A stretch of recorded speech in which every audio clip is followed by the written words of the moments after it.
ኢትዮጵያ የባህር በር ለማግኘት የምታደርገውን ሰላማዊና ዲፕሎማሲያዊ ጥረት የአሜሪካ መንግስት እንደሚደግፍ አምባሳደር ኤርቪን ማሲንጋ ተናግረዋል። ጠቅላይ ሚኒስትር ዶክተር አብይ አህመድ ኢትዮጵያ በሰላማዊና ዲፕሎማሲያዊ መንገድ የባህር በር ለማግኘት እንደምትሰራ በአጽንኦት መግለጻቸው የሚታወስ ነው። ኢትዮጵያ የባህር በር ጥያቄዋ እንዲመለስ በሰላማዊ በጋራ ተጠቃሚነትና ሰጥቶ በመቀበል መርህ እንደምትሰራ ጠቅላይ ሚኒስትር ዶክተር አብይ አህመድ በተደጋጋሚ ያስታወቁት ጉዳይ ነው። በኢትዮጵያ የአሜሪካ አምባሳደር ኤርቪን ማሲንጋ ከኢትዮጵያ ዜና አገልግሎት ጋር ባደረጉት ቆይታ እንደገለጹት ኢትዮጵያ በፈጣን ኢኮኖሚያዊ እድገት ውስጥ ትገኛለች። ሀገሪቱ ሰፊ ህዝብ ቁጥር ያላትና ፈጣን ኢኮኖሚያዊ እድገት እያስመዘገበች እንደምትገኝ ያወሱት አምባሳደር ማሲንጋ ይህ ፈጣን ኢኮኖሚያዊ እድገት እንደሚቀጥልም ትንበያ መኖሩን አመልክተዋል። በአሁኑ ወቅት ኢትዮጵያ በዓለም ተወዳዳሪ ኢኮኖሚ ለመገንባት ያላትን ህልም ለማሳካት የባህር በር አማራጯን ማስፋት ወሳኝ መሆኑን ጠቁመው በሰላማዊና ዲፕሎማሲያዊ መንገድ የባህር በር ለማግኘት የምታደርገውን ጥረት የአሜሪካ መንግስት የሚደግፈው መሆኑንም አረጋግጠዋል። Its economy growing as quickly as it is and with the projections growing as quickly as they are. ኢትዮጵያ ፈጣን ኢኮኖሚያዊ እድገት እያስመዘገበች ነው። ይህ ፈጣን ኢኮኖሚያዊ እድገት እንደሚቀጥልም ትንበያዎች ያሳያሉ።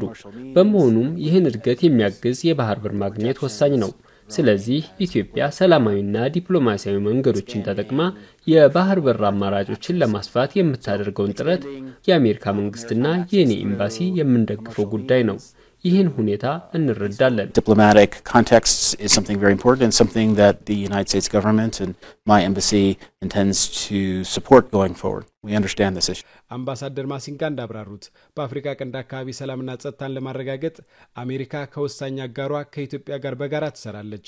ኢትዮጵያ ቀጠናው ወደ መረጋጋትና ሰላም እንዲመለስ አስተዋጽኦ እያደረገች መሆኑን አመልክተው ከኢትዮጵያ ጋር በጋራ መስራት አሜሪካ በአፍሪካ ቀንድ ያላት ጠንካራ አቋም መሆኑን አብራርተዋል።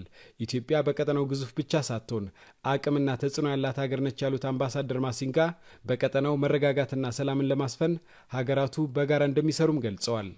Working with the country of Ethiopia's size, but more important than its size, its influence and its capacity to help the region. ኢትዮጵያ በቀጠናው ግዙፍ ብቻ ሳትሆን አቅምና ተጽዕኖ ያላት ሀገር ነች። በመሆኑም ቀጠናው ወደ መረጋጋት እንዲመለስ አስተዋጽኦ ማድረግ ከምትችለው ኢትዮጵያ ጋር በጋራ መስራት አሜሪካ በአፍሪካ ቀንድ ያላት ጠንካራ አቋም ነው።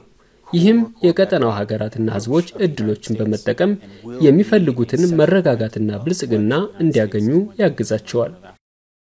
To help the region and the people achieve the opportunities of prosperity and stability that they all want.